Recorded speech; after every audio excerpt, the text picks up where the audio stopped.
ভিডিওর প্রথমেই ধন্যবাদ জানাই বিসিবিকে এমন সাহসী সিদ্ধান্ত নেওয়ার জন্য।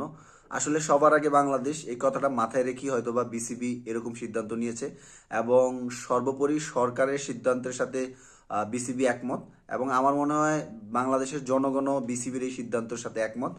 আহ, হয়তোবা সাময়িক সময়ের জন্য আমাদের খারাপ লাগতে পারে যে এত বড় একটা ইভেন্টে আমরা যাচ্ছি না, সেটা খারাপ লাগারই কথা। কিন্তু থ্যাঙ্কস বিসিবি এরকম শক্তিশালী সিদ্ধান্ত নেওয়ার জন্য। বাংলাদেশের জায়গায় এখন যেই টিমটা খেলবে সেটা হচ্ছে স্কটল্যান্ড। বাংলাদেশ যেই যে ম্যাচগুলো খেলতো সেগুলো স্কটল্যান্ড খেলবে। তাতে আমাদের কোনো আফসোস নাই, কারণ আমাদের যেটা দরকার ছিল, আমাদের প্লেয়ারদের সিকিউরিটি দরকার ছিল, যেখানে তারা আমাদের একজন প্লেয়ারেরই সিকিউরিটি ঠিকঠাক মতো দিতে পারে না এবং তারা নত স্বীকার করে আমাদের প্লেয়ারকে না যাওয়ার জন্য বাধ্য করেছে। সেখানে আমাদের এই 15-20 জন প্লেয়ারের সিকিউরিটি তারা দিবে, এই বিশ্বাসে আমরা আমাদের ইন্টারন্যাশনাল প্লেয়ারদেরকে এরকম একটা দেশে যেতে দিতে পারি না। So thanks BCB.